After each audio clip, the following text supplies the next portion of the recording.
ಕುರಿತು ತಮ್ಮ ಅನೇಕ ಸಕಾರಾತ್ಮಕ ವಿಚಾರಗಳನ್ನು ಹಂಚಿಕೊಂಡಿದ್ದಾರೆ. ಈ ಒಂದು ಸಮಾರಂಭದಲ್ಲಿ ಈ ಸರ್ಕಾರದ ಮಹತ್ವಾಕಾಂಕ್ಷಿ ಯೋಜನೆಯನ್ನು ಉದ್ಘಾಟಿಸಿರುವ IG ಸಾಹೇಬ್ರೆ ಹಾಗೂ ಜಿಲ್ಲೆಯ SP ಸಾಹೇಬ್ರೆ, ಇನ್ನಿಬ್ಬರು ಅತಿಥಿಗಳಾಗಿರುವ ಅಡಿಷನಲ್ SP ಸಾಹೇಬ್ರೆ, ಇಲ್ಲಿ ನೆರೆದಿರುವ ಎಲ್ಲ ಸಾರ್ವಜನಿಕರ ಬಂಧುಗಳ ಮಾಧ್ಯಮದ ಸ್ನೇಹಿತರೆ, ಎಲ್ಲ ವಿಚಾರಗಳನ್ನು ಈಗಾಗಲೇ ಸಾಕಷ್ಟು ವಿಚಾರಗಳನ್ನು ಎಲ್ಲರೂ ಹಂಚಿಕೊಂಡಿದ್ದಾರೆ. ಒಂದೆರಡು ನಿಮಿಷ ಮಾತಾಡ್ತಾನೆ. ಮನೆ ಮನೆಗೆ ಪೊಲೀಸ್, ಇದು ಕರ್ನಾಟಕ ರಾಜ್ಯದ ಮಹತ್ವಾಕಾಂಕ್ಷಿ, ಗೃಹ ಇಲಾಖೆ ಮಹತ್ವಾಕಾಂಕ್ಷಿ ಯೋಜನೆ, ಅತ್ಯುತ್ತಮವಾದ ಯೋಜನೆ. ಯಾಕಂದ್ರೆ ಇಡೀ ಭಾರತದಲ್ಲಿ ಪೊಲೀಸ್ ವ್ಯವಸ್ಥೆ ಯಾವುದಾದ್ರೂ, ಇಡೀ ದೇಶದಲ್ಲಿ ಪೊಲೀಸ್ ವ್ಯವಸ್ಥೆ ಸಕಾರಾತ್ಮಕ ಸಾರ್ವಜನಿಕ ಸ್ನೇಹಿ ವ್ಯವಸ್ಥೆ ಇದ್ದಿದ್ದೇ ಆದರೆ ಅದು ಕರ್ನಾಟಕ ಪೊಲೀಸ್ ದೇಶದಲ್ಲಿ. ಹೀಗಾಗಿ ಯಾವತ್ತಿಗೂ ಕರ್ನಾಟಕ ಆಡಳಿತ ವ್ಯವಸ್ಥೆಯಲ್ಲಿ ಇಂತಹ ವಿನೂತನ ಕಾರ್ಯಕ್ರಮಗಳನ್ನು ಲಾಂಚ್ ಮಾಡುವುದರಲ್ಲಿ ಮುಂದು. ಹೀಗಾಗಿ ಗೃಹ ಇಲಾಖೆಯ ಈ ಕಾರ್ಯಕ್ರಮವು ಕೂಡ ಅತ್ಯಂತ ಸಾರ್ವಜನಿಕ ಸ್ನೇಹಿಯಾಗಿದ್ದು, ಮನೆ ಮನೆಗೆ ಪೊಲೀಸ್ ಅನ್ನುವುದು, ಇದು ಮನೆ ಮನೆಗೆ ಪೊಲೀಸ್ ಬರ್ತಾ ಇಲ್ಲ, ಮನೆ ಮನೆಗೆ ಭರವಸೆ ಬರ್ತಾ ಇದೆ, ಮನೆ ಮನೆಗೆ ನಿರ್ಭೀತಿ ಬರ್ತಾ ಇದೆ, ಮನೆ ಮನೆಗೆ ಸಮಾಜದ ಅಂಕುಡೊಂಕುಗಳನ್ನ ತಿದ್ದಿಕೊಳ್ಳುವಂತಹ ಸುವರ್ಣಾವಕಾಶ ಬರ್ತಾ ಇದೆ. ಮನೆ ಮನೆಗೆ ಇಡೀ ಸಮಾಜದಲ್ಲಿ ಎಲ್ಲರೂ ಸಾಮರಸ್ಯದಿಂದ, ಎಲ್ಲರೂ ನಿರ್ಭೀತಿಯಿಂದ, ಎಲ್ಲರೂ ದುರ್ಗುಣಗಳನ್ನ ದುಶ್ಚಟಗಳನ್ನ ಹೋಗಲಾಡಿಸಿ ಸಮಾಜದ ಸ್ವಾಸ್ಥ್ಯವನ್ನ ಕಾಪಾಡುವ ಸುವರ್ಣಾವಕಾಶವನ್ನ ಸರ್ಕಾರ ಇವತ್ತು ನಮಗೆ ತಂದಿಟ್ಟಿದೆ. ಇದು ಮನೆ ಮನೆಗೆ ಪೊಲೀಸ್ ವ್ಯವಸ್ಥೆಯ ಪ್ರಮುಖ ಧನಾತ್ಮಕ ಅಂಶ. ಹೀಗಾಗಿ ಇಲ್ಲಿ ಅನೇಕರು ಹೇಳಿದ್ರು, ಇಲ್ಲಿ ಮುಖ್ಯವಾದದ್ದು ಸಾರ್ವಜನಿಕ ಸಹಭಾಗಿತ್ವ, ಪಬ್ಲಿಕ್ ಪಾರ್ಟಿಸಿಪೇಷನ್. ನಮ್ಮ ಎರಡು ಕೈ ಸೇರಿದ್ರೆ ಚಪ್ಪಾಳೆ ಆಗುವುದು. ಇದರಲ್ಲಿ ಅತ್ಯಂತ ಪ್ರಮುಖವಾದ ವಿಷಯ ಅಂದ್ರೆ, ಇಲ್ಲಿಯವರೆಗೆ ಪೊಲೀಸ್ ಅಂದ್ರೆ ಒಂದು ಭಯ ಅನ್ನುವಂಥ ವಾತಾವರಣ ಇತ್ತು, ಈಗಲೂ ಸ್ವಲ್ಪ ಮಟ್ಟಿಗೆ ಇರಬಹುದು. ಆದ್ರೆ ಪೊಲೀಸರಂದ್ರೆ ಭಯ ಅಲ್ಲ, ಪೊಲೀಸರಂದ್ರೆ ಅವರು ನಮ್ಮ ಮಿತ್ರರು, ಅವರು ನಮ್ಮಿಂದಲೇ ಬಂದವರು ಅನ್ನೋದನ್ನ SP ಸಾಹೇಬ್ ಹೇಳಿದ್ದಾರೆ. ಹೀಗಾಗಿ ನಾವು ಅತ್ಯಂತ ವ್ಯವಸ್ಥಿತವಾಗಿ, ಅತ್ಯಂತ ಸಕಾರಾತ್ಮಕವಾಗಿ, ಪಾಸಿಟಿವ್ ರೀತಿಯಲ್ಲಿ ಇದನ್ನ ತೆಗೆದುಕೊಂಡಾಗ, ನಾವು ಪೊಲೀಸರೊಂದಿಗೆ ಸಕಾರಾತ್ಮಕವಾಗಿ ಸ್ಪಂದಿಸಿದಾಗ ಮಾತ್ರ ಇಲ್ಲಿ ಪೊಲೀಸರು ಬರ್ತಾರೆ. ಆದ್ರೆ ನಮ್ಮ ಪಾತ್ರ ಅತ್ಯಂತ ಪ್ರಮುಖವಾದದ್ದು ಈ ಯೋಜನೆ ಅನುಷ್ಠಾನಗೊಳಿಸುವಲ್ಲಿ, ಈ ಯೋಜನೆ ಯಶಸ್ವಿ ಆಗುವುದರಲ್ಲಿ. ಹೀಗಾಗಿ ನಾವು ಅವರೊಂದಿಗೆ ಧನಾತ್ಮಕವಾಗಿ ಸ್ಪಂದಿಸಿ, ಅನೇಕ ವಿಚಾರಗಳು, ಅನೇಕ ಅನಿಷ್ಟಗಳು ನಮ್ಮ ಹಳ್ಳಿಗಳಲ್ಲಿ ಇರ್ತವೆ. ಮುಖ್ಯವಾಗಿ ಪ್ರಮುಖವಾದದ್ದಂದ್ರೆ ಏನು ದುಶ್ಚಟಗಳು ಅಥವಾ ಏನು ಬಾಲ್ಯ ವಿವಾಹ ಒಂದು ಹಳ್ಳಿಯಲ್ಲಿ ನಡೀತಿರ್ತದೆ. ನಾಳೆನೇ ಒಂದು ಬಾಲ್ಯ ವಿವಾಹ ಆಗುವುದರ ನಮ್ಮ ಪಕ್ಕದ ಮನೆಯಲ್ಲೂ ನಮ್ಮಲ್ಲೂ ಆಗುವುದಿರ್ತದೆ. ಅವತ್ತು ಪೊಲೀಸರಿಂದ ಅದನ್ನು ಹೈಡ್ ಮಾಡಿಸಿ ಮುಚ್ಚಿಟ್ಟು ನಾವು ಆ ವಿವಾಹ ನಡೆಯುವ ಹಾಗೆ ಮಾಡ್ಕೊಳ್ತೇವೆ ಹೊರತು ಅದನ್ನು ಪೊಲೀಸರಿಗೆ ತಿಳಿಸುವಂತ ಯಾವುದೇ ಕೆಲಸ ನಾವು ಯಾರು ಮಾಡುವುದಿಲ್ಲ, ನಮ್ಮನ್ನು ಒಳಗೊಂಡು. ಯಾಕಂದ್ರೆ ಇದು ಮನೆ ಮನೆಗೆ ಪೊಲೀಸರು ಬಂದಾಗ ನಾವು ಅವರಿಗೆ ನಿರ್ಭೀತಿಯಿಂದ, ನಾವು ಇವತ್ತು ಅವರು ಮದುವೆ ಮಾಡಿ ಖುಷಿ ಪಡುವುದು ಆ ದಿನ ಮಾತ್ರ. ಆದ್ರೆ ಭವಿಷ್ಯದ ಸಮಾಜದಲ್ಲಿ ಅದು ಅನಿಷ್ಟವಾಗ್ತದೆ. ಭವಿಷ್ಯದ ಸಮಾಜದಲ್ಲಿ ಆ ಒಂದು ಜೋಡಿ ಏನು ಅನಾರೋಗ್ಯಕರ ಮಗುವಿನ ಜನ್ಮಕ್ಕೆ ಕಾರಣ ಆಗ್ತದೆ. ಬಾಲ್ಯ ವಿವಾಹದಿಂದ ಅನೇಕ ತೊಂದರೆಗಳಿವೆ. ನೋಡಿ ಸರ್, ನಾಳೆ ಇಲ್ಲಿ ಒಂದು ಚೈಲ್ಡ್ ಮ್ಯಾರೇಜ್ ನಡೀತಾ ಇದೆ, ದಯವಿಟ್ಟು ತಾವು ಅದನ್ನ ಟ್ಯಾಕಲ್ ಮಾಡಿ ಅನ್ನುವಂಥ ವಿಷಯವನ್ನು ಪೊಲೀಸರಿಗೆ ತಿಳಿಸಿದಾಗ ದೊಡ್ಡ ಒಂದು ಸಮಾಜಕ್ಕೆ ಒಂದು ದೊಡ್ಡ ಕೊಡುಗೆ ನಾವು ನೀಡಿದಂತಾಗ್ತದೆ. ಇದು ಒಂದೇ ಅಲ್ಲ, ಅನೇಕ ಏನು ಮಾದಕ ವಸ್ತುಗಳ ಕಳ್ಳ ಸಾಗಾಣಿಕೆ ಅಥವಾ ಮಾದಕ ವಸ್ತುಗಳ ಸೇವನೆ ಅಂತ ಅನೇಕ ಜನರು ಹಳ್ಳಿಗಳಲ್ಲಿ ಇರ್ತಾರೆ. ಅದನ್ನು ನಿರ್ಭೀತಿಯಿಂದ ಪೊಲೀಸರಿಗೆ ತಿಳಿಸುವಂತ ವ್ಯವಸ್ಥೆ ನಮ್ಮ ಕಡೆಯಿಂದ, ಸಾರ್ವಜನಿಕರ ಕಡೆಯಿಂದ ಆಗಬೇಕು. ಹೀಗೆ ಅನೇಕ ವಿಚಾರಗಳು ನಾವು ಪೊಲೀಸರಿಗೆ ತಿಳಿಸಿದಾಗ ಮಾತ್ರ, ಪೊಲೀಸರು ಒಬ್ಬರು ಬರ್ತಾರೆ ಮನೆಗೆ, 1-2-3 ಬರ್ಬೋದು ಅಧಿಕಾರಿಗಳನ್ನು ಒಳಗೊಂಡು. ಆದ್ರೆ ಹಳ್ಳಿಗಳಲ್ಲಿ ಎಲ್ಲ ವಿಚಾರಗಳು, ನಮ್ಮ ಮನೆಯ ವಿಚಾರ ನಮ್ಗೆ ಗೊತ್ತಿರುವುದಿಲ್ಲ, ಅವ್ರಿಗೆ ಹೇಗೆ ಗೊತ್ತಾಗಬೇಕು? ಸಾಹೇಬ್ರು ಹೇಳಿದಂತೆ ನಾವು ಪೊಲೀಸರಿಗೆ ಕಿವಿ ಆಗ್ಬೇಕು, ಪೊಲೀಸರಿಗೆ ಕಣ್ಣಾಗಬೇಕು, ಪೊಲೀಸರಿಗೆ ನಾವು ಧ್ವನಿ ಆಗಬೇಕು, ಪೊಲೀಸರಿಗೆ ಹೆಗಲಾಗಬೇಕು. ಆಗ ಮಾತ್ರ ಒಂದು ಸ್ವಾಸ್ಥ್ಯ, ಒಂದು ಆರೋಗ್ಯಪೂರ್ಣ ಸಮಾಜ ನಿರ್ಮಾಣದಲ್ಲಿ ನಾವು ಅತ್ಯಂತ ನಾವು ಕೂಡ ಪೊಲೀಸರಾಗಿ ಕೆಲಸವನ್ನ ನಿರ್ವಹಿಸಬಹುದು ಅನ್ನುವುದಕ್ಕೆ ಒಂದು ಸುವರ್ಣಾವಕಾಶವನ್ನ ಸರ್ಕಾರ ಮಾಡಿಕೊಟ್ಟಿದೆ ಅನ್ನುವಂಥ ವಿಚಾರವನ್ನ ತಿಳಿಸ್ತಾ, ಈಗಾಗಲೇ ಸಾಕಷ್ಟು ವಿಚಾರಗಳನ್ನ ವಿಜಯಪುರ ಜಿಲ್ಲಾ ಪೊಲೀಸ್ ಬಗ್ಗೆ ಅನೇಕ ವಿಚಾರಗಳನ್ನ ಎಲ್ಲರೂ ಹಂಚಿಕೊಂಡಿದ್ದಾರೆ. ಹೌದು, ಇದು ಈ ಫುಟ್ ಪ್ರಿಂಟ್ ಏನು ಈ ಒಂದು ಬ್ಯಾಚ್ ಇದೆ, ಇಲ್ಲಿ ವಿಜಯಪುರ ಜಿಲ್ಲಾ ಪೊಲೀಸ್ ವ್ಯವಸ್ಥೆಯಲ್ಲಿ ಹೆಜ್ಜೆಯ ಗುರುತುಗಳನ್ನ ಮೂಡಿಸುವಂತ ಬ್ಯಾಚ್ ಇದು. ಯಾಕಂದ್ರೆ ಜನನಿ ಜನ್ಮಭೂಮಿ ಸ್ವರ್ಗಕ್ಕಿಂತಲೂ ಮಿಗಿಲು ಅಂತ ಹೇಳ್ತಾರೆ. ನಮ್ಮ SP ಸಾಹೇಬರು ಜನ್ಮಭೂಮಿಯಲ್ಲಿ ಕೆಲಸವನ್ನ ನಿರ್ವಹಿಸ್ತಾ ಇದ್ದಾರೆ. ನಾನು ಹೀಗೆ ಒಂದು ತಿಂಗಳ ಹಿಂದೆ, ನಾವು ಇಂಡಿ ತಾಲೂಕ್ದವರು, ಸಾಹೇಬರು ಇಂಡಿ ತಾಲೂಕ್ದವರು, ಆದ್ರೆ ನಾವೊಂದು ಬೇರೆ ಒಂದು ರಿಲೇಷನ್ ಇಟ್ಕೊಂಡು ಸಾಹೇಬ್ರ ಹತ್ರ ಹೋಗಿದ್ದೆವು ಮನೆಗೆ. ಆದ್ರೆ ಅಲ್ಲಿ ಇದ್ದಂತವ್ರು ಒಂದ್ ಮಾತನ್ನ ಹೇಳಿದ್ರು ನಮ್ಗೆ, ಇಲ್ಲ ನೀವು ಮನೆಗೆಲ್ಲ ಬರುವಂಗಿಲ್ಲ, ನೀವು ಇಂಡಿ ತಾಲೂಕ್ದವ್ರೇ ಇರ್ರಿ, ಅವ್ರ ಊರ್ದವ್ರೇ ಇರ್ರಿ, ಅವ್ರ ಮನೆಯವ್ರೇ ಇರ್ರಿ, ಇಲ್ಲಿ ಬರುವಂಗಿಲ್ಲ, ನೀವು ಏನೇ ಇದ್ರು SP ಸಾಹೇಬ್ರ ಆಫೀಸ್ಗೆ ಹೋಗ್ಬೇಕು, ಕರ್ತವ್ಯದ ಅವಧಿಯಲ್ಲಿ ಅವರ ಆಫೀಸ್ಗೆ ಹೋಗಿ ಕೆಲಸವನ್ನ ಮಾಡ್ಕೊಡ್ರಿ ಅನ್ನುವಂಥ ವಿಚಾರವನ್ನು ಹೇಳಿದ್ರು. ನಮಗೆ ಖುಷಿ ಅನಿಸ್ತು ಆಕ್ಚುಲಿ. ಹೌದು, ಆಕ್ಚುಲಿ ಇದು ನಾವು ಅವ್ರಿಗೆ ಪರಿಚಯ ಹೇಳ್ಕೊಂಡು ಹೋಗ್ಬಹುದು, ಆದ್ರೆ ಇಡೀ ಜಿಲ್ಲೆ ಇಂಥ ಎಲ್ಲ ಲಿಮಿಟ್ಸ್ ಗಳನ್ನ ಮೀರಿ ಕಾನೂನಿನ ಅಡಿಯಲ್ಲಿ, ಸಂವಿಧಾನದ ಅಡಿಯಲ್ಲಿ ಸಾಹೇಬರು ಕರ್ತವ್ಯ ನಿರ್ವಹಿಸ್ತಾರೆ ಎನ್ನುವುದಕ್ಕೆ ಅವತ್ತಿನ ಒಂದು ಘಟನೆ ಸಾಕ್ಷಿ. ಇಂಥ ದಕ್ಷ ಅಧಿಕಾರಿಗಳು ಇವತ್ತಿನ ಈ ಬ್ಯಾಚ್ ನಲ್ಲಿದ್ದಾರೆ. ಮೊನ್ನೆ ಮುಖ್ಯಮಂತ್ರಿಗಳು ಹಾಗೂ ಉಪಮುಖ್ಯಮಂತ್ರಿಗಳು ಇಂಡಿಗೆ ಕಾರ್ಯಕ್ರಮಕ್ಕೆ ಬಂದಾಗ ಅಲ್ಲೊಂದು ಅಭೂತಪೂರ್ವ ಒಂದು ಪೊಲೀಸ್ ಒಂದು ಏನು ಮೆಚ್ಚುಗೆಯ ಕಾರ್ಯ ನಡೀತಲ್ಲಿ. ನಮ್ಮ ಬಸವರಾಜ್ ಯಲಿಗಾರ್ ಸಾಹೇಬರು ಬರೆದಂತ ಮೈ ಮೀಸ್ ದಿ, ನನ್ನೊಳಗಿನ ನಾನು ನೀನೇ ಅನ್ನುವಂಥ ಪುಸ್ತಕವನ್ನ ಮಾನ್ಯ ಮುಖ್ಯಮಂತ್ರಿಗಳಿಗೆ, ಉಪಮುಖ್ಯಮಂತ್ರಿಗಳಿಗೆ ಹಾಗೂ ಅಲ್ಲಿ ಬಂದಂತ ಎಲ್ಲ ಹಿರಿಯ ಸಚಿವರಿಗೆ ಸನ್ಮಾನ ಮಾಡುವಾಗ ಅದನ್ನು ನಾವು ಒಂದು ಪ್ರೆಸೆಂಟೇಷನ್ ಮಾಡಿದೀವಿ ಆಕ್ಚುಲಿ. ಆ ಸಂದರ್ಭದಲ್ಲಿ ಮಾನ್ಯ ಒಂದು ಘಟನೆಯನ್ನು ಹೇಳ್ತೇನೆ. ಆರೋಗ್ಯ ಸಚಿವರಾದ ಶ್ರೀ ದಿನೇಶ್ ಗುಂಡೂರಾವ್ ಸಾಹೇಬರು ಐಬಿಗೆ ಊಟಕ್ಕೆ ಹೋದಾಗ ಅದನ್ನ ನೋಡ್ತಾ ಇದ್ರು, ಆಕ್ಚುಲಿ ಓದ್ತಾ ಇದ್ರು. ಆ ಊಟ ಮಾಡುವಾಗ ಅದನ್ನ ಪಕ್ಕಕ್ಕೆ ಇಟ್ಟಿದ್ರು. ನಾವು ಅಲ್ಲಿ ಹೋಗುವಾಗ ಅವರ ಗನ್ಮ್ಯಾನ್ ಅಲ್ಲಿ ಇದ್ದವ್ರು ಹೇಳೇ ಇಲ್ಲ, ಪುಸ್ತಕ ನನ್ನ ಜೊತೆಗೆ ತಗೊಂಡ್ ಬಾಪ, ಅದು ನಾನು ತಗೊಂಡು ಹೋಗ್ಬೇಕು ಅನ್ನುವಂತ ಮಾತನ್ನ ದಿನೇಶ್ ಗುಂಡೂರಾವ್ ಸಾಹೇಬ್ರು ಹೇಳಿದ್ದನ್ನು ನಾನು ಕೇಳಿಸ್ಕೊಂಡಿದ್ದೇನೆ. ಇದು ಏನಂದ್ರೆ ನಮ್ಮ ಬಸವಣ್ಣನ ವಿಚಾರಗಳು, ಅವರು ಬಸವಣ್ಣನ ವಿಚಾರಗಳನ್ನ ಇಂಗ್ಲಿಷ್ಗೆ ತರ್ಜುಮೆ ಮಾಡೋದ್ರಿಂದ, ಅನುವಾದ ಮಾಡಿದ್ರಿಂದ ಇಡೀ ಜಗತ್ತಿಗೆ ಇವತ್ತು ಬಸವಣ್ಣ ವಿಚಾರಗಳು ಹಬ್ಲಿಕ್ಕೆ ಇಲ್ಲಿಯ ಪೊಲೀಸ್ ಅಧಿಕಾರಿಗಳು ಕಾರಣರಾಗಿದ್ದಾರೆ ಅನ್ನುವಂಥ ವ್ಯವಸ್ಥೆಯನ್ನು ಹೇಳ್ತಾ, ಇಲ್ಲಿ ಕಾರ್ಯಕ್ರಮ ಪ್ರಾರಂಭವಾಗುವುದಕ್ಕಿಂತ ಮುಂಚೆ ನಮ್ಮ CPI ಸಾಹೇಬ್ರೊಬ್ಬರು ಒಂದು ಗೀತೆಯನ್ನು ಹೇಳಿದ್ರು. ಅತ್ಯದ್ಭುತವಾಗಿ ಮಠಪತಿ ಗುರುಗಳು ಅನಿಸ್ತದೆ. CPI ಸರು ಅತ್ಯದ್ಭುತವಾಗಿ ಒಂದು ಸಂಗೀತವನ್ನು ಹಾಡಿದ್ರು. ಸರ್ ಪುಸ್ತಕವನ್ನು ಬರೀತಾರೆ. ಅತ್ಯದ್ಭುತ ಕೆಲಸ ಕಾರ್ಯಗಳು ಈ ಅವಧಿಯಲ್ಲಿ ನಡೀತಾ ಇವೆ. ಇಲ್ಲಿ ಸಾರ್ವಜನಿಕರ ಪಾತ್ರ ಅತ್ಯಂತ ಪ್ರಮುಖವಾಗಿದೆ ಈ ಯೋಜನೆ ಅನುಷ್ಠಾನಗೊಳಿಸುವಲ್ಲಿ, ಯಶಸ್ವಿಗೊಳಿಸುವಲ್ಲಿ. ಹೀಗಾಗಿ ನಾವೆಲ್ಲರೂ ಪೊಲೀಸರಿಗೆ ಕೈ ಜೋಡಿಸಿದಾಗ ಮಾತ್ರ ಏನು ಈ ಸಮಾಜ ಸ್ವಾಸ್ಥ್ಯ ಸಮಾಜವಾಗುವುದರಲ್ಲಿ, ಸಾಮರಸ್ಯ ಮೂಡುವುದರಲ್ಲಿ, ಅತ್ಯಂತ ಶಾಂತಿಯುಕ್ತ ಸಮಾಜವಾಗುವುದರಲ್ಲಿ ಎರಡು ಮಾತಿಲ್ಲ ಅನ್ನುವಂಥ ವಿಚಾರವನ್ನು ಹೇಳ್ತಾ, ಅಧಿಕಾರಿಗಳಿಗೆ, ಸಿಬ್ಬಂದಿ ವರ್ಗದವರಿಗೆ ಸಾಹೇಬರಿಗೆ ಗೊತ್ತಿರ್ತದೆ ಏನು ಮಾಡಬೇಕು, ಅವರಿಗೆ ಅನುಕೂಲಗಳನ್ನ, ಫೆಸಿಲಿಟಿಗಳನ್ನ ಏನ್ ಕಲ್ಪಿಸಬೇಕು ಅನ್ನುವಂಥದ್ದನ್ನ ದಯವಿಟ್ಟು ನಮ್ಮ ಪೊಲೀಸ್ ಸ್ನೇಹಿತರಿಗೆ ಇನ್ನಷ್ಟು, ಅದರಲ್ಲೂ ಗ್ರಾಸ್ ರೂಟ್ ಲೆವೆಲ್ ಏನ್ ಕೆಲಸ ಮಾಡ್ತಿರ್ತಾರೆ ಅಂತ ತಳವರ್ಗದ ಸಿಬ್ಬಂದಿಗಳಿಗೆ ಇನ್ನಷ್ಟು ಅನುಕೂಲಗಳನ್ನ ಕಲ್ಪಿಸುವುದರ ಮುಖಾಂತರ ಮತ್ತೆ ಕರ್ನಾಟಕ ಪೊಲೀಸ್ ಇಡೀ ದೇಶದಲ್ಲಿ ನಂಬರ್ 1 ಆಗಲಿ, ಇದೆ ಮತ್ತು ಹೆಚ್ಚಿನ ಧನಾತ್ಮಕ ಕೆಲಸಗಳನ್ನು ಮಾಡ್ತಾ ಇಡೀ ದೇಶಕ್ಕೆ ಹೆಸರು ತರಲಿ ಅನ್ನುವಂಥ ವಿಚಾರವನ್ನ ಇಲ್ಲಿ ಹೇಳಿ ನನ್ನ ಆಶಯವನ್ನು ವ್ಯಕ್ತಪಡಿಸಿ ಮಾತನಾಡಲಿಕ್ಕೆ ಅವಕಾಶ ಕೊಟ್ಟ ಎಲ್ಲ ಹಿರಿಯ ಅಧಿಕಾರಿಗಳಿಗೂ ತಮಗೂ ಧನ್ಯವಾದಗಳು. Thank you. ಧನ್ಯವಾದಗಳು ಮಂಜುಗೊಂಡವರಿಗೆ. ಇದೀಗ ಮತ್ತೋರ್ವ ಸಾರ್ವಜನಿಕರಾದ ಶ್ರೀ ಅಶೋಕ್ ಹಂಚಲಿ ಅವರು ತಮ್ಮ ಅನಿಸಿಕೆಗಳನ್ನು ಹಂಚಿಕೊಳ್ಬೇಕಂತ ಕೇಳ್ಕೊಳ್ತೇನೆ.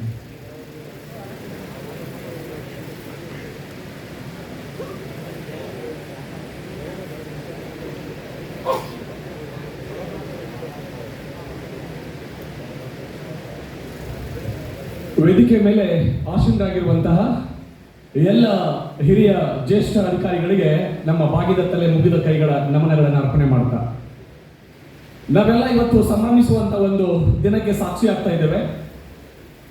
1861ರಲ್ಲಿ ಪೊಲೀಸ್ ಒಂದೇನು ಕಾನೂನು ಜಾರಿಗೆ ಬಂತೋ ಅದು 1947 ಸ್ವಾತಂತ್ರ್ಯವನ್ನ ಪಡೆದಾದ ಮೇಲೂ ಕೂಡ ಹಾಗೆ ಮುಂದುವರೆದುಕೊಂಡು ಬಂದಿತ್ತು.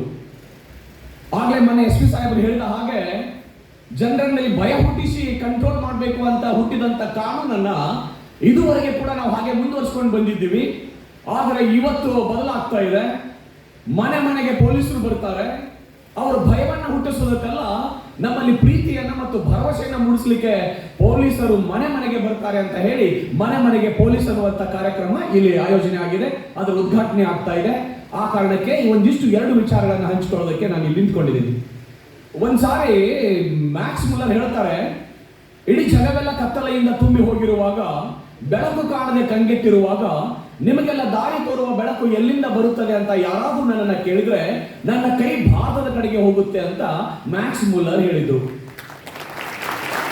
ಅವರನ್ನ ಒಂದ್ಸಾರಿ ಪತ್ರಕರ್ತರು ಕೇಳ್ತಾರೆ, ನೀವು ಈ ದೇಶದ ಬಗ್ಗೆ ಎಲ್ಲ ವೇದಗಳು, ಉಪನಿಷತ್ತುಗಳು, ಅಲ್ಲಿಯ ಎಲ್ಲ ಸಾಹಿತ್ಯದ ಚಿಂತನೆಗಳನ್ನ ಎಲ್ಲವನ್ನ ನೀವು ಅದನ್ನ ಇಂಗ್ಲಿಷ್ಗೆ ಟ್ರಾನ್ಸ್ಲೇಟ್ ಮಾಡಿದ್ದೀರಿ, ಭಾರತದ ಬಗ್ಗೆ ಅತ್ಯಂತ ಪ್ರೀತಿಯನ್ನ ಹೊಂದಿದ್ದೀರಿ, ಒಂದು ಬಾರಿ ಆದ್ರೂ ನೀವು ಭಾರತಕ್ಕೆ ಹೋಗಿದ್ದೀರಾ ಅಂತ ಅವರನ್ನ ಕೇಳ್ತಾರೆ. ಅದಕ್ಕೆ ಮ್ಯಾಕ್ಸ್ ಮುಲ್ಲರ್ ಹೇಳ್ತಾರೆ, ನಾನು ಒಂದು ಬಾರಿಯೂ ಕೂಡ ಭಾರತಕ್ಕೆ ಹೋಗಲಿಲ್ಲ, ನಾನು ಹೋಗೋದು ಇಲ್ಲ. ಯಾಕೆಂದ್ರೆ ನಾನು ಓದಿದ ಆ ಚಿಂತನೆಗಳೇನಿದಾವಲ್ಲ, ಆ ಚಿಂತನೆಗಳಿಂದ ನನಗೆ ಭಾರತವೆಂದರೆ ಒಂದು ಅತ್ಯಂತ ಪವಿತ್ರವಾಗಿರುವ ದೇಶ ಅಂತ ನನ್ನ ತಲೆಯೊಳಗೆ ಮೂಡಿದೆ. ನಾನೇನಾದ್ರೂ ಅಲ್ಲಿಗೆ ಹೋದಾಗ ಅಲ್ಲೇನಾದ್ರೂ ಒಂದಿಷ್ಟು ಅಚಾತುರ್ಯಗಳೇನಾದ್ರೂ ಕಂಡು ಬಂದ್ರೆ ನನ್ನ ಕನಸಿನ ಭಾರತಕ್ಕೆ ಧಕ್ಕೆ ಆಗುತ್ತೆ, ನನ್ನ ಕನಸಿನ ಭಾರತ ಅದು ಹಾಗೆ ಇರಲಿ, ನಾನು ಭಾರತಕ್ಕೆ ಹೋಗೋದಿಲ್ಲ ಅಂತ ಅವ್ರು ಹೇಳ್ತಾರೆ. ಅಂದ್ರೆ ಅಂತ ಸುಂದರವಾದ ಭಾರತ ಇದೆಯಲ್ಲ, ಆ ಭಾರತವನ್ನ ಇನ್ನಷ್ಟು ಸುಂದರವನ್ನಾಗಿಸುವಂತ ಕಾರ್ಯಕ್ಕೆ ಈ ಇಲಾಖೆ ಹೇಗೆ ಸಹಾಯ ಮಾಡ್ತದೆ ಅಂತ ನಾವೆಲ್ಲ ತಿಳ್ಕೊಂಡಿದ್ದೇವೆ. ಒಂದು ವೇಳೆ ಪಿ ಚಿದಂಬರಂ ಅವರು ಒಂದು ಸಾರಿ ಒಂದು ಮಾತು ಹೇಳಿದ್ರು, ಈ ದೇಶದಲ್ಲಿ ಪೊಲೀಸರಷ್ಟು ನಿಂದನೆಗೆ ಒಳಗಾದ ಮತ್ತು ಅವರ ಹೀಗಾಳಿಕೆಯ ಮಾತುಗಳಿಗೆ ಒಳಗಾದಂತಹ ಸಾರ್ವಜನಿಕ ನೌಕರ ಮತ್ತೊಬ್ರು ಇರ್ಲಿಕ್ಕಿಲ್ಲ ಅಂತ ಹೇಳಿ ಒಂದ್ಸಾರಿ ಪಿ ಚಿದಂಬರಂ ಅವರು ಹೇಳಿದ್ರು. ಬಹುಶಃ ಹಾಗೇನೇ ಇದೆ, ಪೊಲೀಸರು ಎಲ್ಲ ಕಡೆಗೂ ಬೇಕು. ನಮಗೆ ಒಂದು ಗಣೇಶ ಹಬ್ಬ ನಡೆದ್ರೆ ಅಲ್ಲಿ ಪೊಲೀಸರು ಬೇಕು, ಅಲ್ಲಿ ಮೊಹರಂ ಹಬ್ಬ ಬಂದ್ರೆ ಅಲ್ಲಿ ಪೊಲೀಸರು ಬೇಕು, ಊರೊಳಗೆ ಜಾತ್ರೆ ನಡೆದ್ರೆ ಅಲ್ಲಿ ಪೊಲೀಸರು ಇರಬೇಕು, ಆಮೇಲೆ ಊರೊಳಗೆ ಏನೆಲ್ಲ ಘಟನೆಗಳು ಜರುಗ್ತಾವೋ ರಾಜಕಾರಣಿಗಳು ಬಂದ್ರೆ ಅವರಿಗೆ ನಾವು ಪ್ರೊಟೆಕ್ಷನ್ ಕೊಡ್ಲಿಕ್ಕೆ ಪೊಲೀಸರು ಬೇಕು, ಊರೊಳಗೆ ಒಂದು ಅಪರಾಧ ನಡೆದ್ರೆ ಅಲ್ಲಿ ಬಂದು ಪೊಲೀಸರು ನಿಂತ್ಕೋಬೇಕು, ಕೊನೆಗೆ ಒಬ್ಬ ಹೋಗಿ ಯಾವ್ದಾದ್ರು ಹೊಲದಲ್ಲಿ ಯಾವ್ದಾದ್ರು ಗಿಡಕ್ಕೆ ನೇತ್ ಹಾಕೊಂಡಿದ್ದ ಅಂದ್ರೆ ಮಧ್ಯರಾತ್ರಿ 12ರಲ್ಲಿ ಹೋಗಿ ಕೂಡ ಅಲ್ಲಿ ಪೊಲೀಸರು ನಿಂತ್ಕೋಬೇಕು, ಒಬ್ರು ಕಾಯ್ಕೊಂಡು ಅದನ್ನ ಯಾರು ತಗೊಂಡು ಹೋಗಬಾರದು, ಹಾಗೆ ನೋಡ್ಕೋಬೇಕು ಅಂತ ಹೇಳಿ. ಇಷ್ಟೆಲ್ಲ ಕಾರ್ಯಗಳಿಗೆ ಪೊಲೀಸರು ಬೇಕಾಗ್ತದೆ. ಆದರೆ ಎಲ್ಲೋ ಒಂದು ನಡೆಯುವ ಸಣ್ಣ ತಪ್ಪಿಗೆ ಪೊಲೀಸರನ್ನ ಗುರಿಯಾಗಿಸಿ, ಪೊಲೀಸರೆಂದರೆ ಅವರು ಪ್ರೀತಿಯನ್ನ ಅವ್ರ ಬಗ್ಗೆ ಮಾತನಾಡುವಂತ ಮಾತುಗಳು ನಮ್ಮ ಬಾಯಿಂದ ಬರೋದಿಲ್ವಲ್ಲ. ಒಂದು ಸಾರಿ ನಾವು ನೀವುಗಳೆಲ್ಲ ಚಿಂತನೆ ಮಾಡೋಣ, ಏನ್ ಮಾಡ್ತಾರೆ ಪೊಲೀಸರು ಅಂತ. ಹೊರಗಡೆ ನಮ್ಮ ದೇಶದ ಮೇಲೆ ಆಕ್ರಮಣ ಮಾಡುವ ಬಾಹ್ಯ ಶಕ್ತಿಗಳನ್ನ ಹುಟ್ಟಡಗಿಸುವ ಕಾರ್ಯವನ್ನ ನಮ್ಮ ಮಿಲಿಟರಿ ಮಾಡ್ತದೆ. ಆದರೆ ದೇಶದ ಒಳಗಿನ ಆತಂಕಕಾರಿ ವಿಚಿತ್ರಕಾರಿ ಶಕ್ತಿಗಳನ್ನ ಮಟ್ಟ ಹಾಕುವ ಕೆಲಸವನ್ನ ನಾವೆಲ್ಲರೂ ಆನಂದವಾಗಿ ನಿದ್ರೆ ಮಾಡುವ ಹಾಗೆ ಈ ಸ್ವಾಸ್ಥ್ಯವನ್ನ ಕಾಪಾಡುವ ಕೆಲಸವನ್ನ ಪೊಲೀಸ್ ಇಲಾಖೆ ಮಾಡ್ತದೆಯಲ್ಲ. ಒಂದಿಷ್ಟು ಕೃತಜ್ಞತೆಯ ಮಾತುಗಳು ಬೇಡವಾ ಅಂತ ಒಂದು ಸಾರಿ ನಮ್ಮನ್ನೇ ನಾವು ಪ್ರಶ್ನೆ ಮಾಡಬೇಕಾಗ್ತದೆ. ನಿಮ್ಗೆ ಆಶ್ಚರ್ಯ ಅನಿಸ್ತದೆ, ಹೇಗ್ ಮಾಡಿದೆ ಪೊಲೀಸ್ ಅಂತ ಕೇಳಿದ್ರೆ, ಯಾವ ನಮ್ಮ ದೇಶದ ಆತ್ಮ ಅಂತ ಹೇಳ್ತೇವೆ ಸಂಸತ್ತಿನ ಮೇಲೆ ಆಕ್ರಮಣ ಆಗ್ತದೆ ಭಯೋತ್ಪಾದಕರು.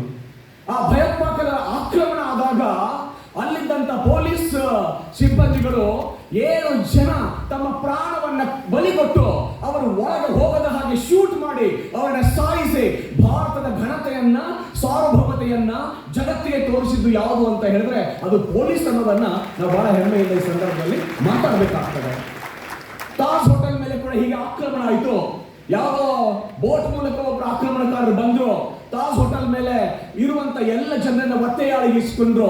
ಆ ಸಂದರ್ಭದಲ್ಲಿ ಪ್ರಾಣದ ಹಂಗು ದೊರೆದು ಎದುರಿಗೆ ಅವರ ಗುಂಡುಗಳು ಸಿಡಿತಾವೆ ಅಂತ ಗೊತ್ತಿದ್ರು ಕೂಡ ಲೆಕ್ಕಿಸದೆ ರಿಸ್ಕ್ ತೆಗೆದುಕೊಂಡು ಹೋಗಿ ಅವರನ್ನ ಸಾಯಿಸಿ ಆ ಒತ್ತೆಯಾಳಗಳನ್ನ ಬಿಡುಗಡೆ ಮಾಡಿದ್ರಲ್ಲ.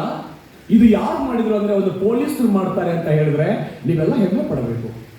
ಅಲ್ಲೆಲ್ಲ ನೆರೆ ಹಾವಳಿ ಬರ್ತದೆ, ಜನ ಎಲ್ಲ ಅಲ್ಲಿ ಕಷ್ಟ ಪಡ್ತಾ ಇದ್ದಾರೆ. ಆ ನೆರೆ ಹಾವಳಿಯಿಂದ ಬಾಧಿತರಾಗಿರುವಂತ ಜನರನ್ನ ರಕ್ಷಣೆ ಮಾಡಬೇಕು ಅಂದ್ರೆ ಪೊಲೀಸರೇ ಬೇಕಲ್ವಾ? ಯೋಚನೆ ಮಾಡಿ ಒಂದ್ಸಾರಿ. ಭೂಕಂಪ ಆದ್ರೂ ಪೊಲೀಸರು ಬೇಕಲ್ಲ, ಏನೆಲ್ಲ ನಡೆದರೂ ಪೊಲೀಸರು ಬೇಕು. ಆದ್ರೆ ಎಷ್ಟು ಜನ ಪೊಲೀಸರು ಇದ್ದಾರೆ ಅಲ್ಲಿ? ಅದಕ್ಕೆ ಹೇಳಿದ ಹಾಗೆ ನಾವು ಪೊಲೀಸರಾಗದೆ ಹೋದ್ರೆ, ನಾವು ಪೊಲೀಸರ ಕಣ್ಣು ಕಿವಿಗಳಾಗದೆ ಹೋದ್ರೆ, ಇಷ್ಟು ದೊಡ್ಡ ದೇಶ 141 ಕೋಟಿ ಜನಸಂಖ್ಯೆ ಭಾರತದಿದ್ರೆ ಕೇವಲ 34 ಕೋಟಿ ಜನಸಂಖ್ಯೆ ಅಮೆರಿಕದಿದೆ. ನಮ್ಮ ದೇಶದಲ್ಲಿ 34 crores ಸ್ಟೂಡೆಂಟ್ಸ್ ಇದ್ದಾರೆ, ಬರೀ ವಿದ್ಯಾರ್ಥಿಗಳಿದ್ದಾರೆ ಈ ದೇಶದೊಳಗೆ. ಇಂಥ ಬೃಹತ್ ಭಾರತದೊಳಗೆ ಅದನ್ನು ನಿಭಾಯಿಸಬೇಕು ಅನ್ನೋದಾದ್ರೆ ಈ ಪೊಲೀಸ್ ವ್ಯವಸ್ಥೆ ಎಷ್ಟು ಗಟ್ಟಿಯಾಗಿರ್ಬೇಕು. ಕೆಲವು ಜನ ಪೊಲೀಸರು, 1 ಲಕ್ಷಕ್ಕೆ 222 ಜನ ಪೊಲೀಸರು ಬೇಕು ಅಂತ ವಿಶ್ವಸಂಸ್ಥೆ ಹೇಳ್ತದೆ. ಆದ್ರೆ ನಮ್ಮ ರಾಜ್ಯದಲ್ಲಿ ನಾನು ಐ ಥಿಂಕ್ 80,000ಗಿಂತ ಹೆಚ್ಚು ಜನ ಪೊಲೀಸರು ಕೆಲಸ ಮಾಡ್ತಾರೆ. 150 ಜನ ಕೂಡ ಪೊಲೀಸರು ನಮ್ಗೆ ಸಿಗೋದಿಲ್ಲ 1 ಲಕ್ಷಕ್ಕೆ ಅಂತ ಹೇಳಿದ್ರೆ, ಇಷ್ಟು ದೊಡ್ಡ ಜನಸಂಖ್ಯೆಯನ್ನ ಕಂಟ್ರೋಲ್ ಮಾಡ್ಲಿಕ್ಕೆ ನೀವುಗಳು ಕೈ ಜೋಡಿಸದೆ ಹೋದ್ರೆ ಖಂಡಿತ ಅದು ಸಾಧ್ಯ ಆಗೋದಿಲ್ಲ ಅನ್ಕೊಂಡು, ಪೊಲೀಸರೆಂದರೆ ಭಯ ಮೂಡಿಸುವವರಲ್ಲ, ದಯೆಯನ್ನ ತೋರಿಸಲಿಕ್ಕೆ ಬರುವಂತವರು, ನಮ್ಮನ್ನ ಕಾಪಾಡೋದಕ್ಕೆ ಇರುವ ನಮ್ಮ ರಕ್ಷಣೆ ಮಾಡುವಂತವರು ಅಂತ ಹೇಳಿ ನಿಮಗೆ ಅಭಯವನ್ನ ಮೂಡಿಸಲಿಕ್ಕೆ ಕರ್ನಾಟಕ ಸರ್ಕಾರ ಇಡೀ ದೇಶದಲ್ಲಿಯೇ ಮೊಟ್ಟ ಮೊದಲ ಬಾರಿಗೆ ಮನೆ ಮನೆಗೆ ಪೊಲೀಸ್ ಅನ್ನುವಂತ ಕಾರ್ಯಕ್ರಮವನ್ನ ಇವತ್ತು ಜಾರಿಗೆ ತರ್ತಾ ಇದೆ. ಸ್ಟೂಡೆಂಟ್ಸ್, ನಿಮ್ಗೆ ಅವೇರ್ನೆಸ್ ಇರಬೇಕು. ನಂಗೆ ಗೊತ್ತಿದೆ, ಅಲ್ಲೊಂದು ಮೆಡಿಕಲ್ ಕಾಲೇಜ್ ಇದೆ, ಆ ಮೆಡಿಕಲ್ ಕಾಲೇಜಿನ ಮುಂದೆ ಒಂದು ಬೇಕರಿ ಇದೆ, ಆ ಬೇಕರಿ ಪಕ್ಕದಲ್ಲಿ ಒಂದು ಪಾನ್ ಶಾಪ್ ಇದೆ. ಪಾನ್ ಶಾಪ್ ನಲ್ಲಿ ಏನ್ ನಡೀತದೆ, ಚಾಕ್ಲೇಟ್ಗಳನ್ನ ಕೊಡ್ತಾರೆ, ಆಮೇಲೆ ಜಲ್ಲಿಗಳನ್ನ ಕೊಡ್ತಾರೆ. ಏನಿದೆ ಅದರಲ್ಲಿ ಸ್ಟೂಡೆಂಟ್ಸ್ ಇವೆಲ್ಲ ಯೋಚನೆ ಮಾಡಿ. ಆ ಜಲ್ಲಿಗಳ ಮೂಲಕವಾಗಿ, ಪೇಪರ್ ಮೆಂಟ್ಸ್ ಗಳ ಮೂಲಕವಾಗಿ ಡ್ರಗ್ಸ್ ಗಳನ್ನ ಅದಕ್ಕೆ ಅಡಿಕ್ಟ್ ಮಾಡುವ ರೀತಿಯೊಳಗೆ ಅಲ್ಲಿ ಮಾರಾಟ ಮಾಡುವಂತ ಒಂದು ಜಾಲ ಸಕ್ರಿಯವಾಗಿರುವಾಗ ಅದನ್ನು ನೀವು ಹೇಳದೆ ಹೋದ್ರೆ, ಸ್ಟೂಡೆಂಟ್ಸ್ಗಳು ಇನ್ಫಾರ್ಮ್ ಮಾಡದೆ ಹೋದ್ರೆ, what is that happening in your campus ಅನ್ನೋದನ್ನ ನೀವು ಇನ್ಫಾರ್ಮ್ ಮಾಡದೆ ಹೋದ್ರೆ ಇನ್ನಾರು ಅದು ಹೇಗೆ ಗೊತ್ತಾಗಬೇಕು ಅವರಿಗೆ? ಯಾವ ದೇವರು ಬಂದು ಹೇಳ್ಬೇಕಾ? ಯೋಚನೆ ಮಾಡಿ. ಅದಕ್ಕೆ ಬಾಲ್ಯ ವಿವಾಹವೇ ಆಗಲಿ ಅಥವಾ ಯಾರೋ ಬಂದು ನೌಕರಿ ಕೊಡಿಸ್ತೇನೆ ಅಂತ ಹೇಳಿ ನಮ್ಮ ಹಣ ಲೂಟಿ ಮಾಡ್ತಾರೆ, ಆದ್ರೂ ಕೂಡ ಸುಮ್ಮನೆ ಇರ್ತೇವೆ. ನಮ್ದು ಅಕೌಂಟ್ನಲ್ಲಿ ದುಡ್ಡು ಹೋಗಿರ್ತದೆ. ಸೈಬರ್ ಕ್ರೈಮ್ಸ್ 1930 ಬಗ್ಗೆ ನೀವು ಮಾತಾಡಬೇಕು ಸ್ಟೂಡೆಂಟ್ಸ್ಗಳು. 1930 ಸೈಬರ್ ಕ್ರೈಮ್ ಬಗ್ಗೆ ಮಾತಾಡ್ತದೆ. ನಿಮಗೆ ಹೆಮ್ಮೆ ಪಡಬೇಕು. ನೀವು ಭಾರತದಲ್ಲಿ ಸೈಬರ್ ಕ್ರೈಮ್ ನಲ್ಲಿ ಕೆಲಸ ಮಾಡ್ತಾ ಇರುವಂತಹ ಪೊಲೀಸರು 22,680 ಕೋಟಿ ಹಣವನ್ನ ಉಳಿಸಿಕೊಟ್ಟಿದ್ದಾರೆ, ಸೇವ್ ಮಾಡಿದ್ದಾರೆ ನಮ್ಮ ಸಾರ್ವಜನಿಕರಿಗೆ. ನೀವು ಹೆಮ್ಮೆ ಪಡಬೇಕಾಗ್ತದೆ. 1930 ನೀವು ಹಾಗೆ ಹೇಳಬೇಕು ಅನ್ನುವಂಥ ವಿಚಾರಗಳನ್ನ ಇಟ್ಕೊಂಡು ಪ್ರತಿ ತಿಂಗಳು 2ನೇ ಶನಿವಾರ ಪೊಲೀಸರು ಮನೆಗೆ ಬರ್ತಾರೆ. ನೀವೆಲ್ಲ ನೆನಪಿಟ್ಕೋಬೇಕು, ಒಂದು ಬೀಟ್ಗೆ ಒಬ್ಬ ಪೊಲೀಸರು ಇರ್ತಾರೆ. 30-40 ಮನೆಗಳಿಗೆ ಸೇರಿ ಒಂದು ಸಬ್ ಬೀಟ್ಗಳನ್ನ ರೆಡಿ ಮಾಡ್ತಾರೆ. ಅದನ್ನು ಮ್ಯಾನೇಜ್ ಮಾಡಲಿಕ್ಕೆ ASIಗಳು ಮತ್ತು PSIಗಳು ನಿಮಗೆ ಅವ್ರಿಗೆ ಮ್ಯಾನೇಜ್ ಮಾಡ್ತಾ ಇರ್ತಾರೆ. ಸಾಹೇಬರ ಕೈಗೆ ಒಂದು ಟ್ಯಾಬ್ ಇರ್ತದೆ. ಟ್ಯಾಬ್ ಹಿಡ್ಕೊಂಡು ಬಂದು ಆ ಏರಿಯಾದ ಮಾಹಿತಿಗಳನ್ನ ತಗೋತಾರೆ. ಯಾವುದೋ ಒಬ್ಬ ಆಗುಂತಕ ವ್ಯಕ್ತಿ ಭಯೋತ್ಪಾದನೆಯ ಸಲುವಾಗಿ ಎಷ್ಟೋ ಜನ ಮನೆ ಮಾಡಿಕೊಂಡು ಬಾಡಿಗೆಗಳನ್ನು ತಗೊಂಡಿರ್ತಾರೆ. ಅಂಥವ್ರದ್ದೇನಾದ್ರೂ ಡೌಟ್ ಬಂದಾಗ ಹೇಳಬೇಕು. ಮೊನ್ನೆ ಚಡ್ಡಿ ಗ್ಯಾಂಗ್ ಇವತ್ತು ಬಂದಿತ್ತು ಬಿಜಾಪುರದಲ್ಲಿ. ಮುಸುಕು ಹಾಕಿದ ಮುಸುಕುದಾರಿಗಳು ಬಂದಿದ್ರು ಈ ಬಿಜಾಪುರ್ನಲ್ಲಿ.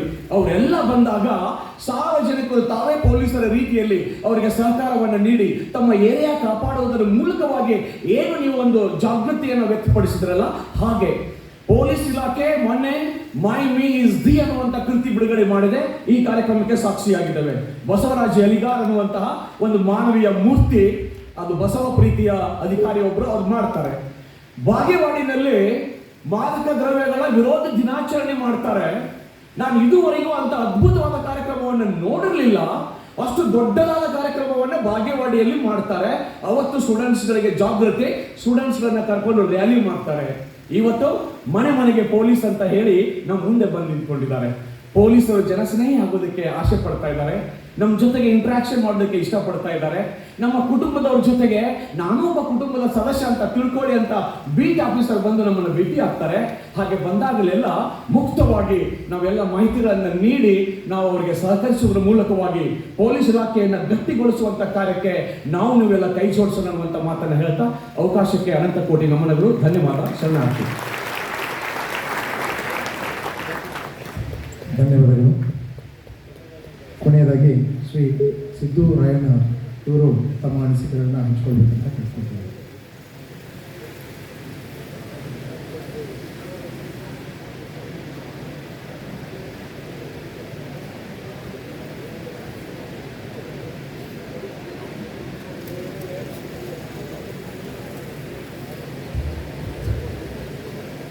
ಇವತ್ತಿನ ದಿವಸ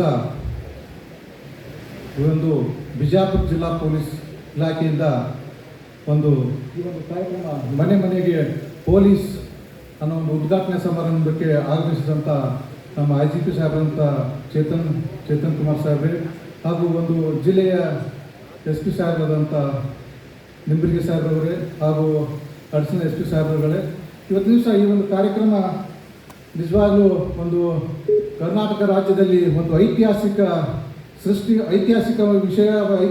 ವಿಷಯವನ್ನು ಸೃಷ್ಟಿ ಮಾಡಲಿಕ್ಕೆ ಕೊಟ್ಟಂಥ ಈ ಕಾರ್ಯಕ್ರಮ ನಿಜವಾಗ್ಲೂ ಎಲ್ಲ ಸಾರ್ವಜನಿಕರು ಸೇರಿ ಈ ಒಂದು ಸದುಪಯೋಗನ ತಗೋಬೇಕಾಗ್ತದೆ. ಯಾಕಂದರೆ ಪೊಲೀಸ್ ಇಲಾಖೆ ಅಂದರೆ ಎಲ್ಲರೂ ಏನು ಹೇಳ್ತಾರೆ, ಪೊಲೀಸ್ ಇಲಾಖೆ ಹೋಗಿ ನಾವು ಕಂಪ್ಲೇಂಟ್ ಕೊಡಬೇಕಾದ್ರೆ ಹೆದರಿಕೆ ಬರುವಂಥ ಸನ್ನಿವೇಶದಲ್ಲಿ ಇವತ್ತಿನ ದಿವಸ ಪೊಲೀಸರೇ ಬಂದು ನಮ್ಮ ಮನೆಗೆ ಬಂದು ನ್ಯಾಯ ಕೊಡಿಸಲಿಕ್ಕೆ ಈ ಒಂದು ಕಾರ್ಯಕ್ರಮ ಮಾಡಿದ್ದಾರೆ ಅಂದರೆ ಇದು ನಮಗೆಲ್ಲರಿಗೆ ಹೆಮ್ಮೆ ತರುವಂಥ ವಿಷಯ. ಹೀಗಾಗಿ ಅದರಲ್ಲಿ ನಾವು ಬಿಜಾಪುರದಲ್ಲಿ ಜಿಲ್ಲೆಯಲ್ಲಿ ಸಾಕಷ್ಟು ದಲಿತ ಸಂಘಟನೆಗಳಿಂದ ನಾವು ಹೋರಾಟಗಳನ್ನು ಮಾಡ್ತಾ ಇದ್ದೀವಿ. ಆಮೇಲೆ ದಲಿತ ಸಭೆಗಳನ್ನು ನಡೀತಾ ಇದ್ದೇವೆ. ನಿಜವಾಗ್ಲೂ ಹೇಳ್ಬೇಕಂದ್ರೆ ಹಿಂದೆ ಸಾಕಷ್ಟು SP ನೋಡಿದ್ವಿ ನಾವು.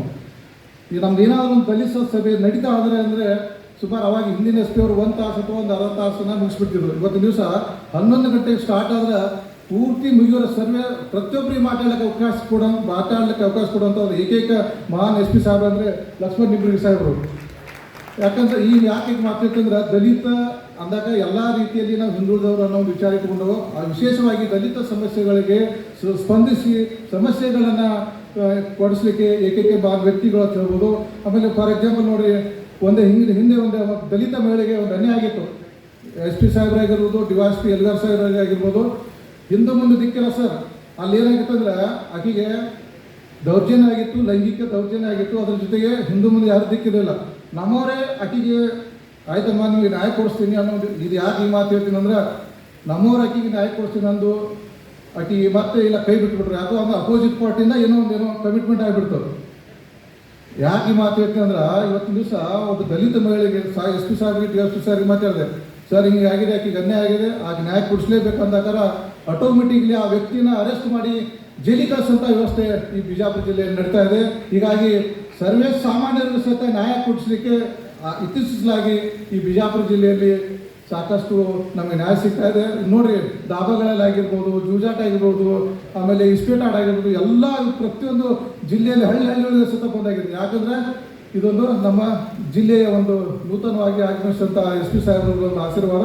ಹೀಗಾಗಿ ನಾವೆಲ್ಲರೂ ಸೇರಿ ಏನೈತಲ್ಲ ಈ ಒಂದು ಮನೆಗೆ ಪೊಲೀಸ್ ಅನ್ನೋ ಒಂದು ಏನು ಕಾರ್ಯಕ್ರಮ ಐತಲ್ಲ, ನಾವೆಲ್ಲರೂ ಪ್ರತಿಯೊಬ್ಬರು ಸರ್ವೇ ಸಾಮಾನ್ಯ ವ್ಯಕ್ತಿಗಳು ಆದರೂ ಸಹಿತ ಇದಕ್ಕೆಲ್ಲ ನಾವು ಕೈ ಜೋಡಿಸಿ ಯಶಸ್ವಿಯಾಗಿ ಮಾಡಬೇಕಂತ ಎಲ್ಲರಿಗೂ ಹೇಳಿ ನಾನು ಮಾತು ಮುಗಿಸ್ತೇನೆ. ಜೈ ಭೀಮ್, ಜೈ ಕರ್ನಾಟಕ. ಇಲ್ಲಿಯವರೆಗೆ ಈ ಮನೆಗೆ ಪೊಲೀಸ್ ಎಂಬ ಕಾರ್ಯಕ್ರಮದ ಬಗ್ಗೆ ಎಲ್ಲ ಸಾರ್ವಜನಿಕರು ಅನಿಸಿಕೆಯನ್ನು ಹಂಚಿಕೊಂಡಿದ್ದಾರೆ. ಅವರಿಗೆ ಧನ್ಯವಾದಗಳು. ಇದೀಗ ಕಾರ್ಯಕ್ರಮದ ಉದ್ಘಾಟಕರಾಗಿ ಆಗಮಿಸಿದ ಸನ್ಮಾನ್ಯ ಶ್ರೀ ಚೇತನ್ ಸಿಂಗ್ ರಾಠೋಡ್ IPS IGP ಉತ್ತರ ವಲಯ ಸಾಹೇಬರು ನಿಮ್ಮೆಲ್ಲರನ್ನು ಉದ್ದೇಶಿಸಿ ಒಂದೆರಡು ಮಾತುಗಳನ್ನು ಆಡಬೇಕಂತ ಸಾಹಿತ್ಯ.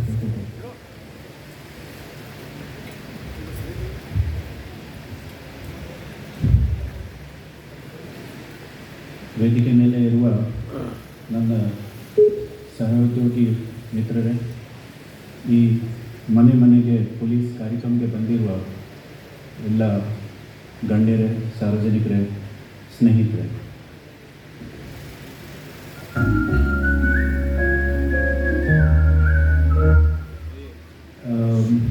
ಅದು ಉದ್ಘಾಟನಾ ಮ್ಯೂಸಿಕ್. ಈಗಾಗಲೇ ನಾವು ನೋಡಿದ್ದೀವಿ, ಲಕ್ಷ್ಮಣ್ ಅವರು SP ಅವರು ಮಾತಾಡುವಾಗ ಮನೆ ಪೊಲೀಸ್ ಬಗ್ಗೆ ಬಹಳ ಚೆನ್ನಾಗಿ ಕನ್ನಡದಲ್ಲಿ ಪೊಲೀಸಿಂಗ್ ಹಿಸ್ಟ್ರಿಯಿಂದ ತಗೊಂಡ ಈಗಿನ ದಿವಸದಲ್ಲಿ ಏನೇನು ನಡೆದಿದೆ ಮತ್ತು ಈ ಕಾರ್ಯಕ್ರಮ ಏನಿದೆ ಅದರ ಬಗ್ಗೆ ಎಲ್ಲ ಹೇಳಿದ್ದಾರೆ. ಹೇಳಿದ ಮೇಲೆ ನಾವು ಉದ್ಘಾಟಕರಾಗಿ ಬರ್ತೀವಿ, ನಾವು ಯೋಚನೆ ಮಾಡ್ತೀವಿ ಈಗ ಮುಂದೆ ಏನು ಮಾತಾಡೋಣ ಅಂತ. ಆಮೇಲೆ ಬಂದಿದ್ದರು ನಮ್ಮ ಶರಣು ಅವರು. ನನ್ನ ಮನಸ್ಸಿನಲ್ಲಿ ಏನಿತ್ತು, ಶರಣು ಅವರು ಹೇಳಿಬಿಟ್ಟಿದ್ದಾರೆ ಇದು ಪ್ರೋಆಕ್ಟಿವ್ ಪೊಲೀಸ್ ಅಂತ. ಇಲ್ಲಿವರೆಗೆ ನಾವು ಮಾಡ್ತಾ ಬಂದಿದ್ದೀವಿ ರಿಯಾಕ್ಟಿವ್ ಪೊಲೀಸ್ ಅಂತ. ರಿಯಾಕ್ಟಿವ್ ಅಂದರೆ ನಾವು ಸ್ಟೇಷನಲ್ಲಿ ಕುತ್ಕೊಳ್ತೀವಿ, ನಾವು ಘಟನೆ ಆಗಿದ್ದರೆ ಬಂದು ಕಂಪ್ಲೇಂಟ್ ಕೊಡಿ, ನಾವು ಸಮಾಧಾನ ಮಾಡ್ತೀವಿ. ಈಗ ಮನೆಗೆ ಹೋಗಿ ನಾವು ಸಮಸ್ಯೆಗಳನ್ನು ಕೇಳಿಕೊಂಡು ಅಲ್ಲೇ ಅದನ್ನು ಸಮಾಧಾನ ಮಾಡಲಿಕ್ಕೆ ಪ್ರಯತ್ನ ಮಾಡ್ತೀವಿ. ಆಮೇಲೆ ಬಂದಿದ್ದರು ನಮ್ಮ ಹವಲ್ದಾರ್ ಅವರು, ಯಡಿಯೂರಪ್ಪ ಅವರು, ಪ್ರೇಮಾನಂದ್ ಅವರು, ಧನರಾಜ್ ಅವರು, ಅಶೋಕ್ ಮತ್ತು ಕೋನೆದಾಗಿ ಸಿದ್ದು ಅವರು. ಅಶೋಕ್ ಅವರು ಇಲ್ಲಿ ನೋಡಿದ ನಾನು ಏನೇನು ಯೋಚನೆ ಮಾಡಿದ್ದೆ, ಈ ಎಲ್ಲ ವಕ್ತಾಗರು ಒಂದು ಪಾಯಿಂಟ್ ಎಲ್ಲ ನನ್ನಿಂದ ಕಿತ್ಕೊಂಡು ಈಗ ನನ್ನ ಹತ್ತಿರ ಏನು ಉಳಿದಿಲ್ಲ, ಮಾತಾಡಲಿಕ್ಕೆ ಏನು ಉಳಿದಿಲ್ಲ ನಿಜವಾಗಿ. ಆದರೆ ರಿಪಿಟೇಷನ್ ಕಾಸ್ಟ್ನಲ್ಲಿ ಹೇಳ್ತೀನಿ, ಈ ಮನೆಗೆ ಪೊಲೀಸಿಂಗ್ನಲ್ಲಿ ಪೊಲೀಸರು ತಮ್ಮ ಮನೆಗೆ ಬರ್ತಾರೆ, ಸಮಸ್ಯೆಗಳನ್ನು ಕೇಳ್ಕೊಡ್ತಾರೆ. ನೀವು ಕೂಡ ನಿಮ್ಮ ಸಮಸ್ಯೆಗಳನ್ನು ಬಿಚ್ಚಿಟ್ಟು ಹೇಳಬಹುದು. ಏನು ಸಮಸ್ಯೆ ಇಲ್ಲಾಂದ್ರೂ ಸಹ 4-5 ನಿಮಿಷ ಅವರಿಗೆ ಕುತ್ಕೊಳ್ಳಿಕ್ಕೆ ಅವಕಾಶ ಕೊಡಿ, ಅವರ ಜೊತೆಗೆ ಮಾತಾಡಿ, ನಿಮ್ಮ ಸಹೋದರರು ಅಂತ ಟ್ರೀಟ್ ಮಾಡ್ಕೊಂಡು ನೀವು ಕಳಿಸಿ ಅಂತ ನಾನು ನಿಮ್ಮೆಲ್ಲರಿಗೆ ಕೇಳಿಕೊಡ್ತೀನಿ.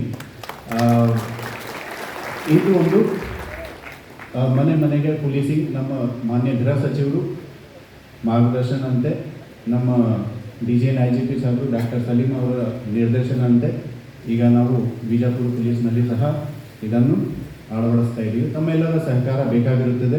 ತಮ್ಮೆಲ್ಲರಿಗೆ ವಂದನೆಗಳು. ಇಷ್ಟು ಸಂಖ್ಯೆಯಲ್ಲಿ ಬಂದು ಕೊನೆಯವರೆಗೆ ಕೇಳ್ಕೊಳ್ಳಿಕ್ಕೆ, ವಿಶೇಷವಾಗಿ ನಮ್ಮ ಯುವತಿಯರು ಸುಮಾರು ಸ್ಟೂಡೆಂಟ್ಸ್ ಬಂದಿದ್ದಾರೆ, ನಾನು ನೋಡ್ತಾ ಇದ್ದೀನಿ.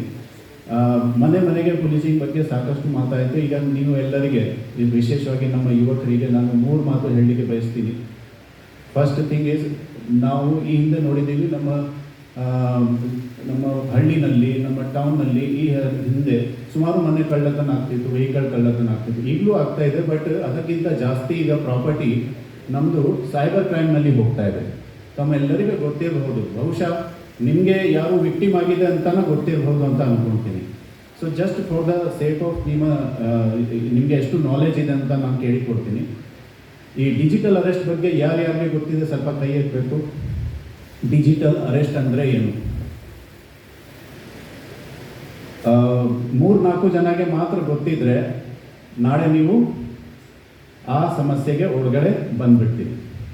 ಸೊ ದಯವಿಟ್ಟು ಡಿಜಿಟಲ್ ಅರೆಸ್ಟ್ ಅಂದರೆ ಏನು? ಈಗ ಎಲ್ಲ ಕೈಯಲ್ಲಿ ಮೊಬೈಲ್ ತೊಗೊಂಡು ನೀವು ಗೂಗಲ್ ಸರ್ಚ್ ಮಾಡ್ತಾ ಇದ್ದೀರಲ್ಲ, ಗೊತ್ತಿರಬಹುದು ನಿಮಗೆ ಡಿಜಿಟಲ್ ಅರೆಸ್ಟ್ ಹೇಳಲಿಕ್ಕೆ ನೀವು ಬಯಸ್ತಾ ಇಲ್ಲ. ಆ ಮಾತನ್ನು ನೀವು ನಿಮ್ಮ ಕುಟುಂಬದವರಿಗೆ ಹೇಳ್ಕೊಡ್ಬೇಕು. ಯಾವ ಥರ ಜನ ಮೋಸ ಮಾಡ್ತಾ ಇದ್ದಾರೆ. ನಿಮಗೆ ಡೆಬಿಟ್ ಕಾರ್ಡ್ ನಾಳೆ ಬಂದಾಗುತ್ತೆ, ನಿಮ್ಮ ATM ಕಾರ್ಡ್ ನಾಳೆ ಬಂದಾಗುತ್ತೆ, ಆಧಾರ್ ಅಪ್ಡೇಟ್ ಆಗಿಲ್ಲ, ನಿಮಗೆ ಒಂದು OTP ಬರ್ತದೆ ಅಂತ ಕಾಲ್ ಬಂದಿದೆ. ಈಗ ನಾಳೆಯಿಂದ ನಿಮ್ಮ ಅಥವಾ 2 ತಾಸು ನಂತರ ನಿಮ್ಮ ಡೆಬಿಟ್ ಕಾರ್ಡ್ ಬಂದಾಗುತ್ತೆ, ಬೇಗ ಒಂದು OTP ಕೊಡಿ. ಯಾರೊಬ್ರಿಗೆ ಕಾಲ್ ಬಂದಿದೆಯಾ? ಕೈ ಎತ್ತಿ. ಸರಿ, ನಿಮಗೆ ಗೊತ್ತಿದ್ರೆ ನೀವು ಅವರಿಗೆ ಅದೇ ಥರ ರಿಪ್ಲೈ ಗೊತ್ತಿರಬೇಕು. ಬಹುಶಃ ನಿಮಗೆ ಗೊತ್ತಿರ್ಬೋದು ಈ ಥರ ಮೋಸ ಮಾಡ್ತಾರೆ. ವಾಟ್ಸಪ್ ಗ್ರೂಪ್ನಲ್ಲಿ ನೀವು ಎಲ್ಲ ಹಗಲು ರಾತ್ರಿ ಬ್ಯುಸಿ ಇರ್ತೀರಿ, ಬಹಳ ಕಠಿಣ ಪರಿಶ್ರಮ ಮಾಡ್ತೀರಿ. ಅದರಲ್ಲಿ ಯಾವ್ಯಾವ ಮೆಸೇಜ್ ಬಂದಿದೆ, ಗುಡ್ ಮಾರ್ನಿಂಗ್, ಗುಡ್ ನೈಟ್, ಅದರ ಮಧ್ಯದಲ್ಲಿನ ಒಂದು ಬಂದುಬಿಡ್ತದೆ. ನಿಮಗೆ ಮನೆಯಲ್ಲಿ ಕುತ್ಕೊಂಡು 9,000, 10,000, 15,000 ಪರ್ ತಾಸು ನಿಮಗೆ ಸಂಬಳ ಸಿಗ್ತದೆ ಅಂತ ಪಾರ್ಟ್ ಟೈಮ್ ಜಾಬ್ ಮಾಡಿಕೊಡಿ. ನೋಡಿದ್ದೀರಾ ಎಷ್ಟು ಜನ? ಸ್ವಲ್ಪ ಕೈ ಎತ್ತಿ. ಈಗ ನೋಡಿ ಎಷ್ಟು ಜನ ಅನ್ಎಂಪ್ಲಾಯ್ಡ್ ಹುಡುಗರು ಹುಡುಗಿಯರು ಅಲ್ವಾ? ಸೊ ನೀವು ಒಳಗಡೆ ಹೋಗಿ ನೋಡಿದ್ದೀರಾ? ಜನರಲಿ ಅವರು ಏನು ಮಾಡ್ತಾರೆ, ನಿಮಗೆ ಯೂಟ್ಯೂಬ್ನಲ್ಲಿ ಕೆಲವು ವಿಡಿಯೋ ಲೈಕ್ ಮಾಡಲಿಕ್ಕೆ ನಿಮಗೆ ದುಡ್ಡು ಬರ್ತದೆ, ಅವೆಲ್ಲ ಎಲ್ಲಿಯೋ ಮುಂದೆ ಹೋಗಿ ನೋಡಿದ್ದೀರಾ ಏನಾಗ್ತದೆ? ದುಡ್ಡು ಕೇಳ್ತಾರೆ ನಿಮಗೆ. ಸ್ವಲ್ಪ ನಿಮಗೆ 150 ರೂಪೀಸ್ ಆಮಿಷ್ ಕೊಟ್ಟು ಆಮೇಲೆ ನಿಮಗೆ ದುಡ್ಡು ಕೊಡ್ತಾ ಇರ್ತಾರೆ, ಕೇಳ್ತಾ ಇರ್ತಾರೆ, ನೀವು ಕೊಡ್ತಾ ಇರ್ತೀರಿ ಅಂತ. ಸೊ ಇದು ಒಂದು ಇದೆ. ಈ ಹಿಂದೆ ಲಾಟ್ರಿ ಸಿಕ್ಕಿದೆ ಅಂತ ಒಂದು ಮೆಸೇಜ್ ಬರ್ತಿತ್ತು, ಇಮೇಲ್ ಮುಖಾಂತರ, SMS ಮುಖಾಂತರ. These all are part of cyber crime. ನಿಮಗೆ ಗೊತ್ತಿದ್ರೆ ದಯವಿಟ್ಟು ಇದನ್ನು ನೀವು ನಿಮ್ಮ ಕುಟುಂಬದವರಿಗೆ ಹಂಚಿಕೆ ಮಾಡಿ. ಎಸ್ಪೆಷಲಿ ದ ಏಜೆಡ್ ಪರ್ಸನ್, ಈ ಪೆನ್ಷನರ್ಸ್ ಇರ್ತಾರೆ, ಅವರಿಗೆ ಹೇಳಿ ಈ ಥರ ನಡೀತಾ ಇದೆ, ಇದರಲ್ಲಿ ನಾವು ಬರಬಾರ್ದು. ಯಾಕೆಂದರೆ ಒಂದು ಡಿಜಿಟಲ್ ಅರೆಸ್ಟ್ಗೆ ಒಳಗಾಗಿ ನಮ್ಮ ಬೆಳಗಾಂ ಜಿಲ್ಲೆನಲ್ಲಿ ಒಬ್ಬರು ರಿಟೈರ್ಡ್ ದಂಪತಿಗಳು 70-80 ಇಯರ್ ಓಲ್ಡ್ ಸುಸೈಡ್ ಮಾಡ್ಕೊಂಡಿದ್ದಾರೆ. ಯಾವ ಮಟ್ಟಕ್ಕೆ ಹೋಗುತ್ತೆ ಈ ಸೈಬರ್ ಕ್ರೈಮ್? ಎಲ್ಲಿಯೋ ಯಾವುದೋ ಮೂಲೆಗೆ ಕುತ್ಕೊಂಡು ವೆಸ್ಟ್ ಬಂಗಾಲ್, ಜಾರ್ಖಂಡ್ನಲ್ಲಿ ಕುತ್ಕೊಂಡು ಇಲ್ಲಿ ಬೆಳಗಾಂನಲ್ಲಿ ಒಬ್ಬ ಮುದುಕಿಗೆ ಕೊಲೆ ಮಾಡಿಸಿದ್ದಾರೆ. ಕೊಲೆನೇ ಇದೆ, ಸುಸೈಡ್ ಮಾಡ್ಕೊಂಡಿಲ್ಲ, ಅವರೇ ಕೊಲೆ ಮಾಡಿದ್ದಾರೆ. ಸೊ ಸೈಬರ್ ಕ್ರೈಮ್ ಒಂದು. ಎರಡನೇದು, ನೀವು ನ್ಯೂ ಏಜ್ನವರು ಇದ್ದೀರಿ, ಮತ್ತು ನಮ್ಮ ಇವರು ಅಶೋಕ್ ಅವರು ಬಹುಶಃ ಹೇಳಿದರು, ಎಲ್ಲ ನೀವು ಕಿತ್ಕೊಂಡಿದ್ದೀರಿ ನನ್ನ ಸಬ್ಜೆಕ್ಟ್. ಆದರೆ ರಿಪಿಟೇಷನ್ ಕಾಸ್ಟ್ನಲ್ಲಿ ಹೇಳ್ತೀನಿ, ಈ ಮಾದಕ ದ್ರವ್ಯದಿಂದ ಸ್ವಲ್ಪ ದೂರ ಇರಬೇಕು. ನಿಮ್ಮ ಈಗ ವಯಸ್ಸು ಯಾವ ಥರ ಇದೆ, that you will be attracted toward narcotic substances, ಮಾದಕ ದ್ರವ್ಯಗಳು. ಸ್ವಲ್ಪ ದೂರ ಇರಬೇಕು. ದೂರ ಅಲ್ಲದೆ ಎಲ್ಲಿ ನಡೀತಾ ಇದೆ ಅದರ ಬಗ್ಗೆ ಪೊಲೀಸರಿಗೆ ಮಾಹಿತಿ ಕೊಟ್ಟು ಈ ಸಮಸ್ಯೆ, ಈ ಬಹಳ ಕೆಟ್ಟ ಸಮಸ್ಯೆಗೆ ಒಂದು ಕಡಿವಾಣ ಹಾಕಲಿಕ್ಕೆ ನಮ್ಮ ಕೈ ಜೋಡಿಸಬೇಕು. ಮೂರನೇದು, ಈಗಾಗಲೇ ನಮ್ಮ ಎಲ್ಲ ವಕ್ತರನ್ನ ಎಲ್ಲ ಲಿಸ್ಟ್ ಔಟ್ ಮಾಡಿದ್ದು, ಮತ್ತೆ ನಾನು ರಿಪೀಟ್ ಮಾಡ್ತೀನಿ. ಯಾವ ಥರ ಬಾರ್ಡರ್ನಲ್ಲಿ ಪೊಲೀಸರು ನಮ್ಮ ಸೋಲ್ಜರ್ಸ್ಗಳು ಪ್ರೊಟೆಕ್ಷನ್ ಕೊಡ್ತಾರೆ, ದೇಶ ಒಳಗಡೆ ಪೊಲೀಸರು ಪ್ರೊಟೆಕ್ಷನ್ ಕೊಡ್ತಾರೆ. ಅದು ನಿಮಗೆ ಸ್ವಲ್ಪ ವಯಸ್ಸಾದ ನಂತರ ಗೊತ್ತಾಗುತ್ತೆ. ಕೊರೋನಾ ಬಗ್ಗೆ ಬಹುಶಃ ನಿಮ್ಮೆಲ್ಲರಿಗೆ ಗೊತ್ತಿರ್ಬೋದು, 5 ವರ್ಷ ಹಿಂದೆನೇ ಆಗಿದೆ. ರೋಡ್ ಮೇಲೆ ನಿಂತ್ಕೊಂಡು ಯಾರು ಅದನ್ನು ಎನ್ಫೋರ್ಸ್ ಮಾಡಿದ್ದು? ಲಾಕ್ಡೌನ್ಗೆ ಎನ್ಫೋರ್ಸ್ ಮಾಡುವಾಗ ಯಾರಿದ್ರು ರೋಡ್ ಮೇಲೆ? ಸೊ ದೇಶ ಒಳಗಡೆ ಏನಾದರೂ ಸಮಸ್ಯೆ ಬಂದರೆ ನಾಳೆ ನಿಮಗೇನ ಕೇಳ್ತೀನಿ, ನಿಮ್ಮ ಮನೆ ಪಕ್ಕದಲ್ಲಿ ರಾತ್ರಿಗೆ ನೀವು 2 ಗಂಟೆಗೆ ಎದ್ದುವಾಗ ಪಕ್ಕದಿಂದ ಒಂದು ಲೈಟ್ ಬರ್ತಾ ಇದೆ. ಲೈಟ್ ಬಂದ ತಕ್ಷಣ ನಿಮಗೆ ಮನಸ್ಸಿನಲ್ಲಿ ಬಂತು ಏಲಿಯನ್ ಬಂದಿದ್ದಾರೆ ಅಂತ, ಬೇರೆ ಗ್ರಹದಿಂದ ಏಲಿಯನ್ ಬಂದಿದ್ದಾರೆ. ನೀವು ಯಾರಿಗೆ ಫೋನ್ ಮಾಡ್ತೀರಿ? ಪೊಲೀಸರು ಬಂದು ಏನು ಮಾಡಬೇಕು? ಏಲಿಯನ್ ಬಂದಿದ್ದಾರೆ ಅಲ್ಲ. ಸೊ ಬೇಸಿಕ್ಲಿ ಪೊಲೀಸರು ಅಂದರೆ ಫಸ್ಟ್ ರೆಸ್ಪಾಂಡರ್. ಕಂಟ್ರಿ ಒಳಗಡೆ ನಿಮಗೆ ರಕ್ಷಣೆ ಕೊಡೋದು ಫಸ್ಟ್ ಯೋಚನೆ ಬರ್ತಾ ಇದ್ರು. ಎಷ್ಟು ಕೆಟ್ಟ ಅವ್ರದ್ದು ಸಂಗತಿ ಇದ್ದರೂ ಸಹ, ಅವ್ರ ಬಗ್ಗೆ ಎಷ್ಟು ಕೆಟ್ಟ ನಿಮಗೆ ಹೇಳಿಕೊಟ್ಟರು ಸಹ ನೀವು ಫಸ್ಟ್ ಸಹಾಯ ತಗೊಳ್ಳಿಕ್ಕೆ ಅವರ ಹತ್ತಿರ ನಾವು ಹೋಗ್ತೀರಿ ಅಲ್ವಾ? ಸೊ ಈ ಮಾತನ್ನ ಹೇಳಿದರೆ, ಈಗ ಮನ್ಗುಳಿ ಬಗ್ಗೆ ಕೂಡ ಇಬ್ಬರು ಮಾತಾಡಿದ್ದೀರಿ. ಆ ಕಳ್ಳರು ನೀವು ಎಲ್ಲರೂ ಓದಿರಬೇಕು ನ್ಯೂಸ್ ಪೇಪರ್ನಲ್ಲಿ. 4 ತಿಂಗಳು ಹಗಲು ರಾತ್ರಿ ಅವರು ಬಹಳ ಪರಿಶ್ರಮ ಮಾಡಿ, ಬಹಳ ವೆಬ್ ಸೀರೀಸ್ ನೋಡಿ, ಮೂವಿ ನೋಡಿ, 4 ತಿಂಗಳು ಬಹಳ ಪರಿಶ್ರಮ ಮಾಡಿ ಈ 50 ಕೋಟಿಯಿಂದ ಮೇಲ್ಪಟ್ಟ ಗೋಲ್ಡ್ ಕಳ್ಳತನ ಮಾಡ್ಕೊಂಡು ಹೋಗಿದ್ದಾರೆ. ನಮ್ಮ ಪೊಲೀಸರು 1 ತಿಂಗಳು ಹಗಲು ರಾತ್ರಿ ಕೆಲಸ ಮಾಡಿ ಅದನ್ನು ಹಿಡಿದಿದ್ದಾರೆ. ಯಾರು ದೊಡ್ಡವರು? ಸೊ ಸೊ ಪೊಲೀಸ್ ಇಲಾಖೆಗೆ ನೀವು ಎಲ್ಲ ಸೇರಬೇಕು ಅಂತ ನಿಮಗೆ ಕೇಳ್ಕೊಡ್ತಾ ಇದ್ದೀನಿ. ನಮ್ಮ ಇಲಾಖೆಯಲ್ಲಿ 4 ಹಂತದಲ್ಲಿ ರಿಕ್ರೂಟ್ಮೆಂಟ್ ಆಗ್ತಾ ಇರೋದು. ಒಂದು ಕಾನ್ಸ್ಟೇಬಲ್ ಹಂತದಲ್ಲಿ, ಒಂದು ಸಬ್ ಇನ್ಸ್ಪೆಕ್ಟರ್ ಹಂತದಲ್ಲಿ, ಒಂದು DYSP ಹಂತದಲ್ಲಿ ಆ್ಯಂಡ್ ಒಂದು IPS ಹಂತದಲ್ಲಿ. ನೀವು ಸಾಮರ್ಥ್ಯ ಇದೆ, ನಿಮ್ಮ ಹತ್ತಿರ ಸಾಮರ್ಥ್ಯ ಇದೆ, ದೈಹಿಕ ಸಾಮರ್ಥ್ಯನ ಇರಬೇಕು, ಬೌದ್ಧಿಕ ಸಾಮರ್ಥ್ಯನ ಇರಬೇಕು. ದಯವಿಟ್ಟು ನಮ್ಮ ಕಡೆ ಬರೀ, ನಮ್ಮ ಇಲಾಖೆಗೆ ಸೇರ್ಕೊಳ್ಳಿ. ಇನ್ನೊಮ್ಮೆ ಇಷ್ಟು ಸಂಖ್ಯೆಯಲ್ಲಿ ಬರಲಿಕ್ಕೆ ತಮ್ಮೆಲ್ಲರಿಗೆ ವಂದನೆಗಳು. ಜೈ ಹಿಂದ್, ಜೈ ಕರ್ನಾಟಕ.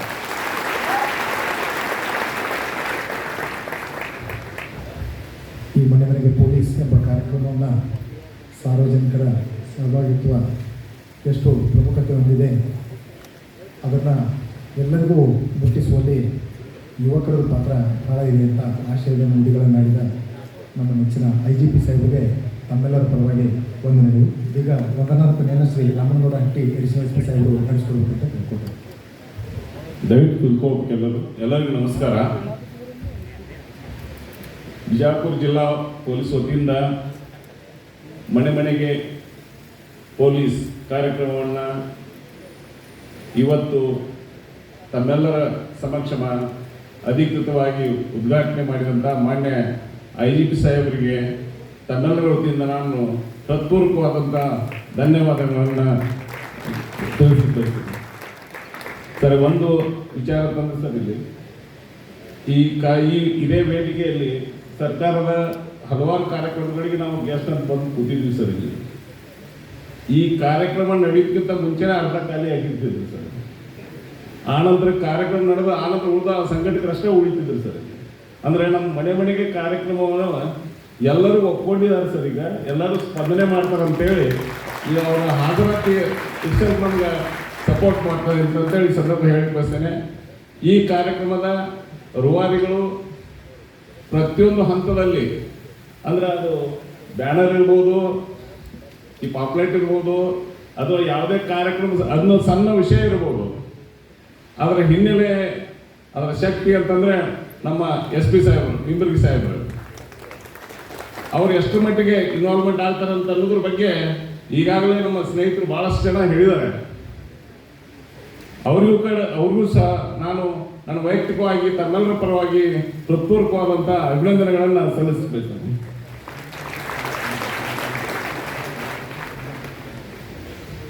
ಈ ಕಾರ್ಯಕ್ರಮದ ಅಂಗವಾಗಿ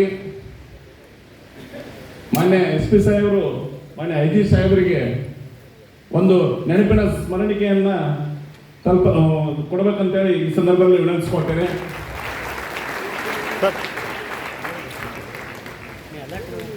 ಮಾನ್ಯ IG ಸಾಹೇಬರು ತಮ್ಮ ಒಂದು ಭಾಷಣದಲ್ಲಿ ಹೇಳಿದರು, ಏನಾದರೂ ಆಗು, ಮಾನವನಾಗು, ಹಾಗೂ ನಮ್ಮ ಪೊಲೀಸ್ ಕುಟುಂಬದ ಸದಸ್ಯನಾಗು ಅಂತಂತೇಳಿ ತಮಗೆಲ್ಲರ ಯುವ ಮಿತ್ರರಿಗೆ ಹಾರೈಸಿದ್ದಾರೆ. ಅವರಿಗೂ ನಾನು ಮತ್ತೊಮ್ಮೆ ಹೃತ್ಪೂರ್ವಕವಾದ ಧನ್ಯವಾದ ಹೇಳ್ತೀನಿ. ಆಮೇಲೆ ವೇದಿಕೆ ಮೇಲಿರುವ ನನ್ನ ಸ್ನೇಹಿತರಾದಂಥ ಮಾರೇಳ್ ಅವರಿಗೂ ಸಹಿತ ಹೃತ್ಪೂರ್ವಕವಾದ ಧನ್ಯವಾದ ಹೇಳ್ತೀನಿ. ಈ ಕಾರ್ಯಕ್ರಮಕ್ಕೆ ಆಗಮಿಸಿರುವ ಎಲ್ಲ ಹಿರಿಯರಿಗೆ, ಆಮೇಲೆ ತಮ್ಮ ಅತ್ಯದ್ಭುತ ಒಂದು ಸಲಹೆ ಸೂಚನೆಗಳನ್ನು, ಆಮೇಲೆ ಈಗ ಒಂದು ಯೋಜನೆಯ ಬಗ್ಗೆ ತಮ್ಮ ಅನಿಸಿಕೆಗಳನ್ನು ಹೇಳಿದಂಥ ಎಲ್ಲರಿಗೂ ಸಹಿತ, ಹಾಗೂ ಹಿರಿಯರಿಗೆ, ವಿಶೇಷವಾಗಿ ಯುವಕರಿಗೆ ಎಲ್ಲರಿಗೂ ಸಹಿತ ಈ ಕಾರ್ಯಕ್ರಮಕ್ಕೆ ನಾವು ಹೆಚ್ಚಿನ ಸಂಖ್ಯೆಯಲ್ಲಿ ಆಗಮಿಸಿ ಒಂದು ಯಶಸ್ವಿಗೊಳಿಸಿದ್ದಕ್ಕಾಗಿ ಹೃತ್ಪೂರ್ವಕವಾದಂಥ ಅಭಿನಂದನೆಗಳನ್ನು, ಧನ್ಯವಾದಗಳನ್ನು ಹೇಳಲಿಕ್ಕೆ ಬಯಸ್ತೇನೆ.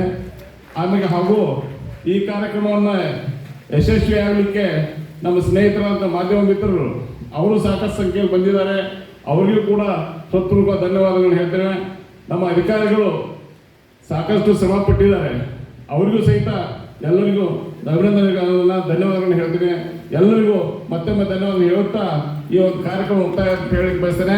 ಈ ಒಂದು ಕಾರ್ಯಕ್ರಮದ ನಂತರ ಎಲ್ಲ ಒಂದು ಅತಿಥಿಗಳಿಗೆ ಇಲ್ಲಿ ಒಂದು ಟಿಫಿನ್ ವ್ಯವಸ್ಥೆಯನ್ನು ಮಾಡಲಾಗ್ಯದ. ದಯವಿಟ್ಟು ಎಲ್ಲರೂ ಅದು ಟಿಫಿನ್ ವ್ಯವಸ್ಥೆಯನ್ನು ಸ್ವೀಕರಿಸಿ ಹೋಗ್ಬೇಕಂತೇಳಿ ಈ ಸಂದರ್ಭದಲ್ಲಿ ಕೋರ್ಕೊಳ್ತೇನೆ.